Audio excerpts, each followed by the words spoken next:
নমস্কার, নতুন একটি ভিডিওতে আপনাদের সবাইকে স্বাগত।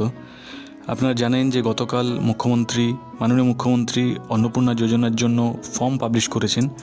12 পাতার সেই ফর্ম কীভাবে ফিল আপ করবেন সঠিক তথ্য আপনাদেরকে জানিয়ে দেবো এবং ফর্ম কোথায় পাবেন সেটাও বলে দেবো। এই ফর্মে কিছু কনফিউজিং জায়গা আছে, কিছু ধোঁয়াশাযুক্ত জায়গা আছে। কোন সেই ধোঁয়াশাযুক্ত জায়গা, সেগুলোতে কি করা যেতে পারে তারও একটা ধারণা আপনাদেরকে দেওয়ার চেষ্টা করব। তো চলুন শুরু করা যাক।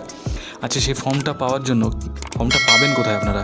সেই ফর্মটা পাওয়ার জন্য আপনারা আপনাদের মোবাইল বা কম্পিউটারের যে কোনো ব্রাউজারে যাবেন, সেখানে গিয়ে লিখবেন WB সোশ্যাল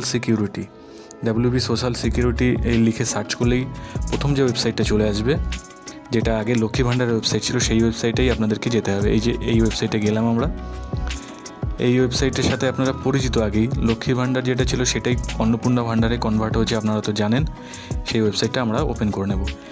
এই যে ওয়েবসাইট ওপেন হয়ে গেল, এখানে দেখুন এখনও অনলাইনে আবেদনের জায়গা এখনও শুরু হয়নি। কি আছে? এই যে ফর্মগুলো এখানে আছে, প্রথমে ইংরেজিতে আছে, তারপরে বাংলায় আছে। আমরা বাংলা ফর্মটা ডাউনলোড করব। এখানে ক্লিক করলে আপনাদের বাংলা ফর্ম ডাউনলোড হয়ে যাবে। তো ফর্মটা কেমন দেখতে, তো চলুন সেটা দেখে নেওয়া যাক। দেখুন এই সেই ফর্ম। কি লেখা আছে? অন্নপূর্ণা যোজনা পারিবারিক তথ্য সংগ্রহের ফর্ম এখানে লেখা আছে। এটা হলো কি ডিটেলস আপনাদেরকে ফিল আপ করতে হবে, এটা কি লিখতে হবে, আর এটা কিভাবে লিখতে হবে, এই 3টে বক্স আপনাদেরকে ঠিকঠাক করে দেখে নিতে হবে। তো কি আছে চলুন সেটা একবার দেখে নিই। প্রথমে আছে পরিবারের প্রধানের নাম, হেড অফ ফ্যামিলির নাম এখানে আপনারা লিখবেন। কি লেখা আছে এখানে? ইনস্ট্রাকশন দেওয়া আছে কীভাবে লিখতে হবে। আধার কার্ডের অনুযায়ী আপনাদেরকে এই লেখাটা লিখতে হবে। তারপরে জন্ম তারিখও এখানে আপনারা দিয়ে দেবেন। আধারে যেটা আছে সেটা অনুযায়ী দেওয়ার চেষ্টা করবেন। তারপর কি আসবে? এখানে পরিবারের প্রধানের লিঙ্গ কি, জেন্ডার কি, পুরুষ মহিলা না অন্যান্য, সেটা এখানে আপনারা টিক দেবেন। পুরুষ হলে পুরুষ দেবেন, মহিলা হলে মহিলা টিক দেবেন, অন্যান্য হলে অন্যান্যতে টিক দিয়ে দেবেন। পরিবারের প্রধানের যে আধার নাম্বার সেটা এখানে আপনাদেরকে লিখতে হবে। কিছু পরিবারের প্রধান পুরুষ হতে পারে, কিছু পরিবারের প্রধান মহিলা হতেই পারে। যেটা হবে সেটা আপনারা এখানে টিক দেবেন। তারপর ডিজিটাল রেশন কার্ডের পারিবারিক আইডি। দেখুন ডিজিটাল রেশন কার্ডের পারিবারিক আইডি বলে একটা আইডি আছে। One nation one ration card, ONORC। এই যে এই আইডিটা এখানে আপনাদেরকে লিখতে হবে। কোথায় পাবেন সেই আইডি সেটাও আপনাদেরকে দেখিয়ে দেবো। যদি আপনাদের সেটা জানতে চান কমেন্টে জানাতে পারেন, আমি আলাদা ভিডিও করে আপনাদেরকে দেখিয়ে দেবো। তাহলে এখান থেকে আপনারা ফ্যামিলি আইডিটা লিখবেন। ডিজিটাল রেশন কার্ডের যে ফ্যামিলি আইডি সেটা এখানে আপনাদেরকে লিখতে হবে। পরিবারের মোট সদস্য সংখ্যা কত সেটা আপনারা এখানে লিখবেন। কিসে লিখবেন? শুধুমাত্র সংখ্যায়। যদি 5 হয় তাহলে 5 লিখে দেবেন। এবার ঠিকানা, আপনাদের ফুল ঠিকানা এই জায়গায় লিখতে হবে। যোগাযোগের নাম্বার, দেখুন যোগাযোগের নাম্বার আপনারা যে কোনোটা দিতেই পারেন। তবে বলা হচ্ছে কি, আধারের সাথে যেটা লিঙ্ক আছে, পরিবারের হেডের আধারের সাথে যে মোবাইল নাম্বার লিঙ্ক আছে সেই মোবাইল নাম্বারটা এখানে দেওয়ার চেষ্টা করবেন। এবার পরিবারের যেই মেম্বাররা আছে সেই মেম্বারদের ডিটেলসগুলো এখানে লিখতে হবে। এবার এই জায়গাটা কিছুটা কনফিউজিং আছে। কেউ বলছেন যে এখানে শুধুমাত্র যে সদস্যরা আছেন হেড অফ দ্য ফ্যামিলি বাদে যারা আছেন তাদের ডিটেলসগুলো এখানে লিখতে। কিন্তু আমি বলবো যে না, এর সাথে আপনারা হেড অফ দ্য ফ্যামিলির নামও এখানে লিখবেন। কেন লিখবেন সেটাও আপনাদেরকে বলে দিই। দেখুন এখানে হেড অফ দ্য ফ্যামিলির নামটা লিখলেন হেড অফ দ্য ফ্যামিলির নাম, তার জন্ম তারিখ, তার জেন্ডার, পরিবারের প্রধানের সাথে সম্পর্ক। যেহেতু ইনি নিজেই হেড অফ দ্য ফ্যামিলি, তাহলে এখানে আপনারা কি করবেন? এখানে লিখবেন সেলফ লিখবেন বা নিজ লিখবেন। ঠিক আছে, সেলফ বা নিজ বলে লিখবেন। এটা লিখলেন, তাতে সুবিধা হবে কি, যদি পরিবারের হেড অফ দ্য ফ্যামিলি মহিলা হন এবং তিনিও নিজেও লক্ষ্মীর ভাণ্ডারের পাওয়ার উপযুক্ত হন, সেক্ষেত্রে আপনারা এখানে টিক দিতে পারবেন। না হলে কিন্তু আপনাদেরকে, যদি হেড অফ দ্য ফ্যামিলি মহিলা হন আর এই ঘরটা আপনারা ফিল আপ না করেন, তাহলে তো উনি অন্নপূর্ণা ভাণ্ডার থেকে বাদ চলে যাবেন। তাই বলবো আপনাদেরকে head of the family details এখানে লিখবেন এবং এখানে নিজও লিখে দেবেন। এবার দ্বিতীয়টা আমরা আসি। এবার থেকে আপনাদের পরবর্তী যে সদস্যরা আছে তাদের নাম ডিটেলসগুলো লিখবেন। আর এখানে কি লেখা আছে দেখুন, অন্নপূর্ণা যোজনার জন্য আবেদন করা হচ্ছে, হ্যাঁ, আর যদি না হয় তাহলে কিছু টিক দিতে হবে না। ধরুন হেড অফ দ্য ফ্যামিলি পুরুষ, তাহলে এখানে কী হবে? এখানে কিছু হবে না, এই জায়গাটা কিছু দিতেই হবে না। এই জায়গাটা ক্রসও মারতে হবে না, আমি সেটা আপনাদেরকে দেখিয়ে দিলাম। এই জায়গাটা ফাঁকা থাকবে। এরপরে পরিবারের পরবর্তী সদস্য, এরপরে পরিবারের পরবর্তী সদস্য নাম এখানে লিখবেন, তার জন্ম তারিখ, তার জেন্ডার, অন্নপূর্ণা যোজনা আবেদন করলে এখানে টিক দিয়ে দেবেন। এইভাবে আপনাদেরকে লিখতে হবে। দেখুন আরেকটা লেখা আছে, একটা ডিটেলস একটু আপনাদেরকে বলি। লেখা আছে বয়স 5 বছরের কম হলে আধার নট অ্যাপ্লিকেবল চিহ্নিত করুন। যদি তার আধার হয়ে থাকে তাহলে আধার নাম্বার লিখে দেবেন, যদি বাচ্চা হয় বাচ্চার যদি আধার নাম্বার থেকে থাকে তাহলে লিখে দেবেন। ধরুন 5 নম্বর সদস্য একটা ছোট বাচ্চা, তার নাম লিখলাম এখানে, তার জন্ম তারিখ দিলাম, তার লিঙ্গ দিলাম, পরিবারের প্রধানের সাথে সম্পর্ক এখানে দিয়ে দিলাম কন্যা, আর এখানে তার আধার নাম্বার লিখতে হবে। যদি আধার নাম্বার না থাকে তাহলে লিখবেন NA, মানে নট অ্যাভেলেবেল বা নট অ্যাপ্লিকেবল, এটা লিখে দেবেন। আর এই তো টিক মারছেন। তারপরে কি বলা হচ্ছে, পরিবারের প্রধান এবং পরিবারের সকল প্রাপ্তবয়স্ক সদস্যদের ব্যাঙ্ক অ্যাকাউন্টের যে ডিটেলস সেগুলো দিতে হবে। HOF মানে head of the family, head of the ফ্যামিলির যে ব্যাঙ্ক সেটা দেবেন, কোন ব্যাঙ্ক, অ্যাকাউন্ট নাম্বার দেবেন, IFSC। তাহলে প্রথমটা ব্যাংকের নাম, ধরুন SBI, প্রথমটা দেওয়া হলো SBI, তারপরটা হলো অ্যাকাউন্ট নাম্বার, তারপরটা IFSC কোড। ডিবিটি যুক্ত আছে যে অ্যাকাউন্টগুলো সেইটাই দেওয়ার চেষ্টা করবেন। এবার সদস্য নাম্বার 1, এটা খেয়াল করবেন, এখানে যে সদস্য 1 এখানেও যেন সদস্য নাম্বার 1 তিনিই হন, এইগুলো যেন গুলিয়ে না যায়। যে প্রথম পেজে সদস্য নাম্বার 1 যার ডিটেলস লেখা হচ্ছে এখানে যেন সদস্য নাম্বার 3 তার ডিটেলস না চলে যায়। ভালো করে দেখেই জায়গাটা ফিল আপ করবেন। তাহলে সদস্য নাম্বার 1 ওখানে যদি স্ত্রীর নাম দিয়ে থাকেন তাহলে এখানে স্ত্রীর ডিটেলসটা দিয়ে দেবেন। এইভাবে বাদবাকি পরিবারের সদস্যদেরটাও ফিল আপ করতে হবে। এবার কি দিতে হবে, এপিক দিতে হবে, HOF এবং সকল প্রাপ্তবয়স্ক ভোটার তালিকার অংশ নাম্বার সহ। প্রথমে HOF মানে বললাম হেড অফ ফ্যামিলির এপিক নাম্বার দেবেন, সেখানে বিধানসভা কোন বিধানসভা, তারপরে তার পার্ট নাম্বার কত সেটা দিতে হবে। এটা হেড অফ দ্য ফ্যামিলির। পরে সদস্য 1, সদস্য 2, সদস্য 3, 4, 5। যদি 5 নম্বর সদস্য বা 4 নম্বর সদস্য আমি ধরে নিলাম, 2জন সদস্যের এখনও ভোটার কার্ড হয়নি, তাহলে এখানে কি লিখে দেবেন, প্রযোজ্য নয়। এবার এই জায়গাটা যে বিভাগ বলে যেটা আছে এটা কিন্তু খুবই কনফিউজিং। এখানে আপনাদের ক্যাটাগরি কি, ক্যাটাগরি UR মানে জেনারেল বা EWS তপশিলি জাতি উপজাতি, এই আপনাদেরকে ফিল আপ করতে হবে। মুশকিল হলো হেড অফ দ্য ফ্যামিলির যে কাস্ট সেটা একরকম হতে পারে, যিনি আবেদন করছেন অ্যাকচুয়াল অন্নপূর্ণা ভাণ্ডারের জন্য যিনি আবেদন করছেন কোনো মহিলা, তার কাস্ট কিন্তু আলাদা হতেই পারে। কারণ মহিলাদের কাস্ট হয় তার বাপের বাড়ির দিক থেকে, স্বামীর বাড়ির কাস্ট সাধারণত হয় না। তাই কোনো একজন মহিলার বিয়ে হয়েছে ধরে নিচ্ছি UR-এর সাথে, অর্থাৎ জেনারেলদের সাথে বিয়ে হয়েছে, কিন্তু উনি অ্যাকচুয়ালি SC মহিলার বিয়ে হয়েছে। তাহলে সেক্ষেত্রে উনি কী করবেন, সেক্ষেত্রে উনি SC-তে টিক করবেন নাকি অসংরক্ষিততে টিক করবেন? কারণ এই যে ফর্মটা ফিল আপ করা হচ্ছে এটা কিন্তু head of the family fill up করছেন বলে ধরে নেওয়া হচ্ছে। এবার এখানে যদি আমরা UR ফিল আপ করি তাহলে কিন্তু ওই মহিলাটার যে SC সংক্রান্ত বেনিফিট যদি ভবিষ্যতে কখনো আসে সেই বেনিফিটটা কিন্তু উনি বঞ্চিত হবেন। এই জায়গাটা কিছুটা কনফিউজিং আছে, কিছুটা নয় পুরোটাই কনফিউজিং। এটা আপনারা দেখে নিতে পারেন, একটু ওয়েট করে যাবেন, যদি কোনো আরও নির্দেশনা আসে সেগুলো আপনাদেরকে আমি জানিয়ে দেবো। আপাতত এই জায়গাটা যে ধোঁয়াশাপূর্ণ জায়গা রয়েছে সেটাও আপনাদেরকে বলে দিলাম। রেশন কার্ড সংক্রান্ত ডিটেলসগুলো আপনার দিতে হবে, রেশন কার্ড আপনার আছে কি না, হ্যাঁ থাকলে হ্যাঁ দেবেন, না থাকলে না। যদি কার্ড থেকে থাকে তাহলে কোন ক্যাটাগরি যুক্ত কার্ড সেটা দেবেন, আর রেশন তুলেছেন কি না। এবার বাড়ির ঘরের ধরনও আপনাদেরকে দিতে হবে, কি আছে আপনার বাড়িতে, কি 3 বা তার বেশি পাকা ঘর আছে, যদি থাকে তাহলে হ্যাঁ, না হলে না। এই জায়গাটা একটু আরও বেশি ডিটেলস আপনাদেরকে দিতে হবে। পারিবারিক জমির মালিকানা, পারিবারিক জমির নিজস্ব কোনো জমি থাকলে দেবেন হ্যাঁ, না থাকলে না।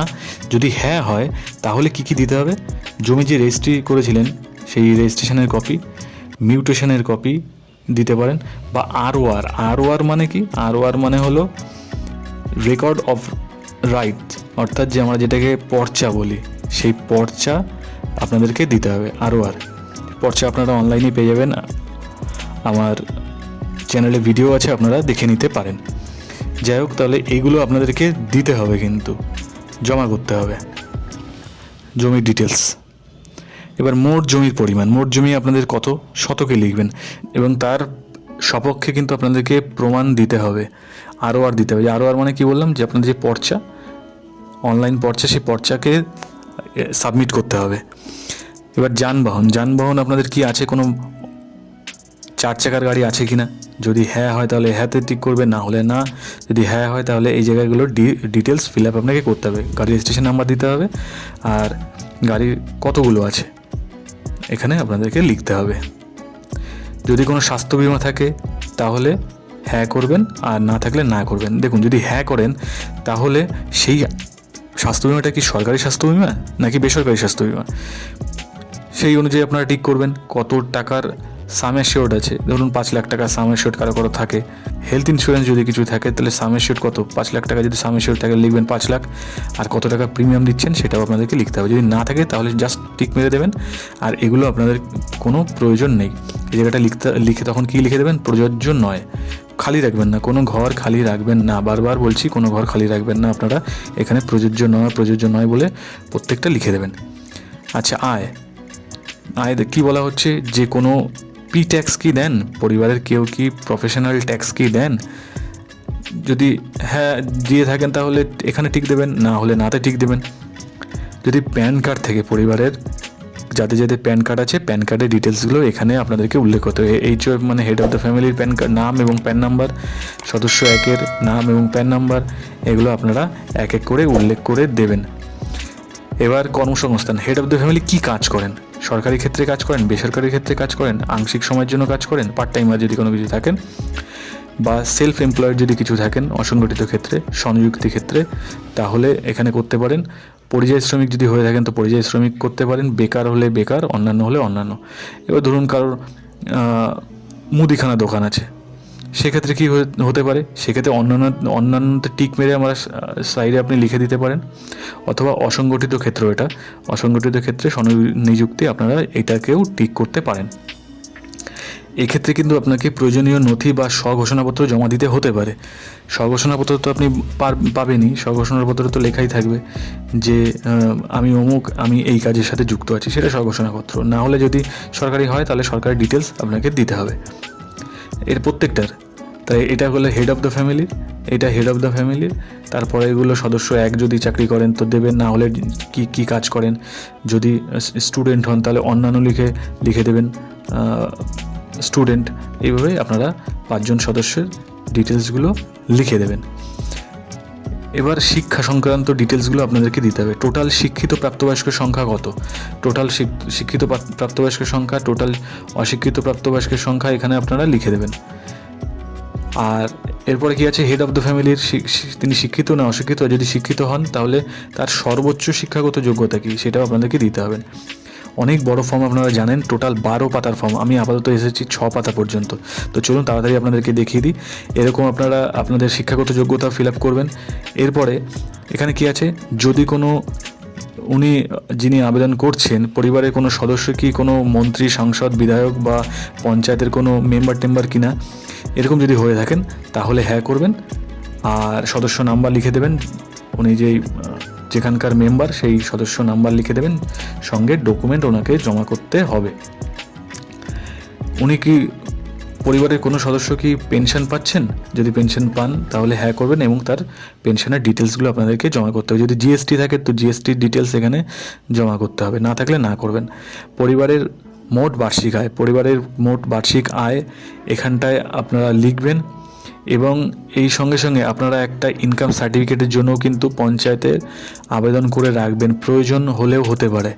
একটা ইনকাম সার্টিফিকেটের জন্য কিন্তু আবেদন করে রাখবেন, এই মুহূর্তে লাগবে না, কিন্তু করে রাখাটা মনে হয় বেটার হবে। সিএতে যদি আপনারা আবেদন করে থাকেন, সিটিজেনশিপ অ্যামেন্ডমেন্ট অ্যাক্ট, এতে যদি আবেদন করে থাকেন তাহলে এখানে ডিটেলস দেবেন, না হলে লিখে দেবেন এই প্রথমটা প্রযোজ্য নয়তে আপনারা টিক মেরে দেবেন। আর যদি আবেদন করা হয়েছে এখনও জারি হয়নি, যে সার্টিফিকেট পাননি, সেক্ষেত্রে এটা লিখবেন, আবেদনপত্রের নাম্বার লিখবেন, আর ইস্যু হয়ে গেলে যে সার্টিফিকেট নাম্বার সেটা লিখে দেবেন, আর না হলে তো প্রযোজ্য নয় আপনারা করেই দিচ্ছেন। এরপরে কি আছে, কোনো কার্ড আছে কিনা, কিষাণ কার্ড, আর্টিজান কার্ড, মৎস্যজীবী ক্রেডিট কার্ড, শিক্ষার্থী credit card, student credit card, এই সমস্ত যে কার্ডগুলো ছিল বিগত গভর্নমেন্টের, সেরকম কোনো কার্ড আপনাদের ফ্যামিলির কারো আছে কিনা সেই কার্ডের নাম্বার লিখবেন, আইডির সংখ্যা লিখবেন এবং কবে ইস্যু করা হয়েছে। আর এখানে কি আছে, প্রদানকারী কর্তৃপক্ষের বিবরণ কে এটা ইস্যু করছে। ধরুন মৎস্যজীবী ক্রেডিট কার্ড আপনার আছে, সেটা কে ইস্যু করছে দেখবেন যে ওই কার্ড উল্টালেই ওখানে ইস্যুয়ার লেখা থাকে, ইস্যুয়ারের ডিটেলস লেখা থাকবে যে কে এই কার্ডটা দিয়েছেন আপনাকে। ডিস্ট্রিক্ট ফিশারিজ ডিপার্টমেন্ট হতে পারে বা অন্যান্য এরকম কিছু হতে পারে, সেটা এখানে আপনাদেরকে লিখতে হবে। আচ্ছা, এটা এসআইআর এর নাম বাদ পড়েছে আর ট্রাইব্যুনালে আবেদন করেছেন, এই কেসগুলো এখানে আপনাদেরকে ডিটেলস দিতে হবে। যদি এরকম কেস নাই থাকে যে আপনার সরাসরি নাম উঠে গেছে, আপনি ভোটও দিয়ে দিয়েছেন, তাহলে সেক্ষেত্রে প্রযোজ্য নয় করবেন।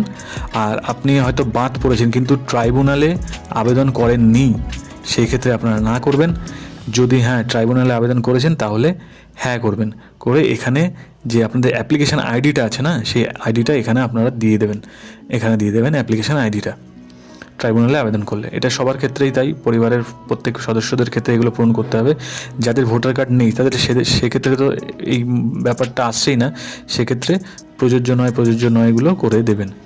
আচ্ছা, সামাজিক মর্যাদা এবং নির্ভরশীল ব্যক্তিগণ, এবার এখানে বাচ্চাদের ডিটেলসগুলো সব দিতে হবে। বাচ্চারা কোন বিদ্যালয়ে পড়ে, কোন ক্লাসে পড়ে, কেমন স্কুল, সেটা সরকারি সাহায্যপত্র স্পন্সার্ড স্কুল, সেখানে আপনারা টিক মারবেন।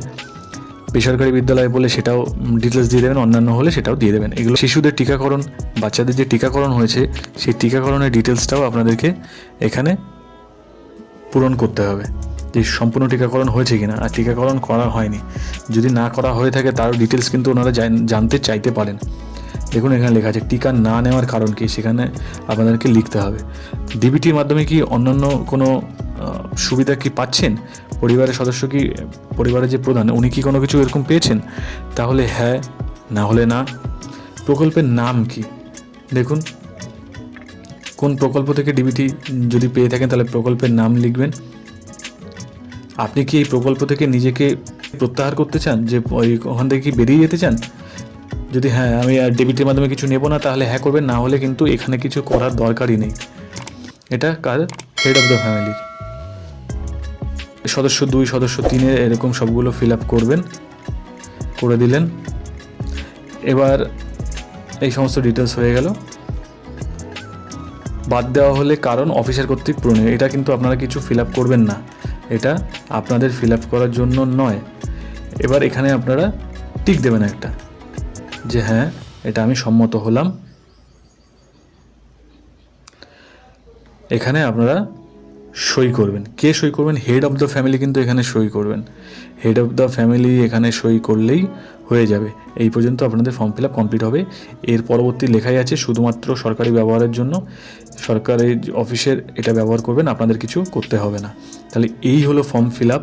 আপনারা সমস্ত ডিটেলস দেখে দেখে ফিল আপ করবেন। এখনও অনলাইন ফর্ম ফিল আপ চালু হয়নি, যদি অনলাইন ফর্ম ফিল আপ চালু হয় সেটাও আপনাদেরকে দেখিয়ে দেবো।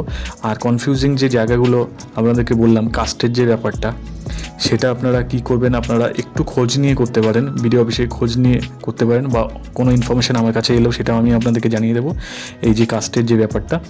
আর কি বললাম, এখানে যেটা হেড অফ দ্য ফ্যামিলির প্রথম যে কেসটা ছিল, এখানে সদস্য নম্বর 1 হিসেবে কিন্তু হেড অফ দ্য ফ্যামিলির নামই লিখবেন, না হলে আপনাদের প্রবলেম হয়ে যেতে পারে।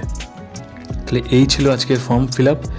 যদি কোনো তথ্য জানতে চান তাহলে কমেন্টে জানাতে পারেন। আর এই ফ্যামিলি ONORC সম্বন্ধেও জানতে চাইলে আমি আপনাদেরকে ভিডিও করে দেখিয়ে দেবো, তার জন্য কমেন্টে লিখতে পারেন ONORC। আমি ডেডিকেটেড ভিডিও বানিয়ে আপনাদেরকে ফ্যামিলি আইডিটা দেখিয়ে দেবো। ভিডিওটি যদি ভালো লাগে তো লাইক করবেন, কোনো প্রশ্ন থাকলে কমেন্টে জানাতে পারেন, আর চ্যানেলটি সাবস্ক্রাইব করে সাথে থাকবেন। ধন্যবাদ।